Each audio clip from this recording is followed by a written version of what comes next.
மக்களே நல்லா சரியா வீடியோ போட முடியல, என்ன மன்னிச்சுக்கோங்க. ஒரே டைட்டு சரியான வேலை. என்னடா வெட்டி கிழிக்கிறேன்னு நீங்க கேக்குறீங்களா? அதுதான் இந்த வீடியோல காமிச்சிருக்கோம், வாங்க பாருங்க. லாஸ்டா நம்ம ஒரு லாங் வீடியோ போட்டிருந்தோம், நீங்க அந்த வீடியோ பார்த்துருப்பீங்கன்னு நான் நம்புறேன். அப்படி பார்க்கலாம் போய் பார்த்துட்டு வாங்க. இப்போ நம்ம ஷெட்டு போட்டோம் பக்காவா. இப்போ ஷெட்டு போட்டா மட்டும் போதுமா? இன்னும் பெண்டிங் ஒர்க் நிறைய இருக்கு தெரியுங்களா? இந்த ஷெட்டில் நம்ம ஆரம்பிக்க போறது மினிமம் 100 சிக்ஸ் வச்சு தான் நம்ம ஆரம்பிக்க போறோம். வெளிமேச்சல் தான், பட் இருந்தாலும் 2ல இருந்து 3 மாசத்துக்கு நம்ம அந்த கூண்டு உள்ளே தான் வச்சுக்க போறோம். அதான் ஷெட் உள்ளே. அதனாலதான் அந்த ஷெட்டுல எல்லாம் அன்னி பற்றியே வரக்கூடாதுன்ற ஒரே காரணத்தினால நம்ம வந்து பக்கம் ரெடி பண்ணி ஆகணும், சரிங்களா? நான் பிளான் பண்ணது இப்படிதான் மக்களே. எப்படின்னா, கீழே ஹாலோ பிளாக் கல்லு 2 கல்லு, அதுக்கு மேல வந்து பாத்தீங்கன்னா கேப்பே இல்லாத மாதிரி நெட்டு ஒண்ணு வாங்கி வந்திருக்கேன் 2.5 அடிக்கு, ஓகேங்களா?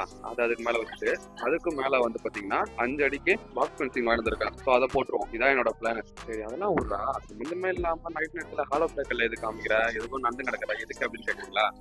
அது மட்டும் எங்க அப்பா கிட்ட கொஞ்சம் ஃபன் பண்ணிட்டு வந்துடுறாருங்க. நம்ம ஷெட்டுக்கு வந்து பாத்தீங்கன்னா மொத்தம் 4 பக்கம். அதுல பின்னாடி வந்து ஸ்டோர் வந்துச்சு. அது இல்லாம மொத்தம் 48 அடி. 48 அடிக்கு 2 ஹாலோ பிளாக் கனெக்ட் பண்ணா மொத்தம் 75 ஹாலோ பிளாக் கல்லு எல்லாம் ஏத்தின்னு வந்துட்டேன். 75 கல்லு ஏத்தின்னு வந்தாச்சு. தோட்டத்துல எடுத்துன்னு போயிட்டு வண்டியை கூப்பிடுறாங்கன்னா இறக்கிறதுக்கு டாடா ஏசிக்கார வண்டி உள்ள போவாதுன்னு. அதனாலதான் மக்களே நைட்டு 8 மணிக்கு போய் கஷ்டப்பட்டு இதுல பண்ணு என்னன்னா, 75 ஹாலோ பிளாக் கல்லு வாங்குறதுக்கு இந்த ஒரு உடஞ்ச கல்லு